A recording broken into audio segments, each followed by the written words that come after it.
I want to tell you that my husband is an amazing example. His ability to recover to the point where he is, I want to give you this example.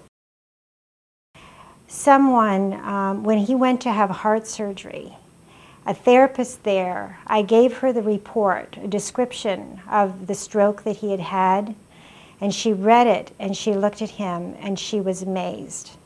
She could not believe that he could have reached that point, given the damage that had been done to his brain. So he's been an amazing recovery story, given how much damage was done to him. And so to keep that progress going, and to keep working on that, by the time we came to the Clear Mind Center, he was, he was walking and he had a lot of the motor skills back, but he was recovering not just from his stroke, he was recovering from his third heart surgery over his lifetime. He had had one in 1990, he had one in 2001, and then he had one in 2006. Those things are major things in and of themselves, and then he had this major stroke. So when I start seeing his response to neurofeedback, it's really very thrilling to me, because I wasn't sure. It's very hard. What we have learned is that the brain does change, and the brain does recover, and that we should never give up on the brain, whether we've had an injury or whether we are just trying to improve it for our own sake, like I did, or any person.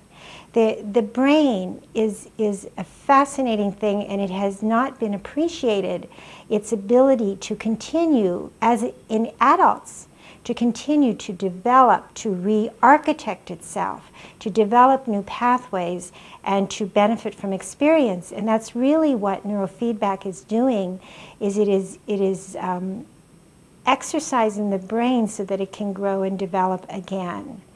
And for my husband, there's a number of things that aren't apparent if you see him. Just looking at him, he may look well, but there's a number of things that we call cognitive in nature that were very damaged. A lot of the sensory input that we take for granted was injured in him. When he first had his stroke, I thought he was blind in his left eye, for example. There's nothing wrong with his left eye, but the visual centers in his brain were severely injured. And so for him to come back, visual perception, visual recovery, not his eyes, but in his brain, to develop the pathways so that the images that come from his left eye are properly interpreted in the brain, that's a big thing that we're working on, and we're seeing improvement. The processing speed in his brain, he was very slow. My husband was what I would call type A before his stroke, a very dynamic. He's been an engineer throughout his career, doing extremely delicate microelectronic engineering.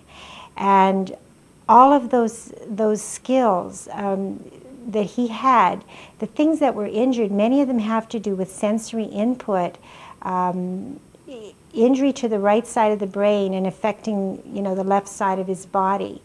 I can hardly tell you how many things have come back for him, but certainly an increase in speed, improved energy, improvement in visual processing, ability in his awareness, just all the sensory inputs that we take for granted. To watch them coming back has been a wonderful experience.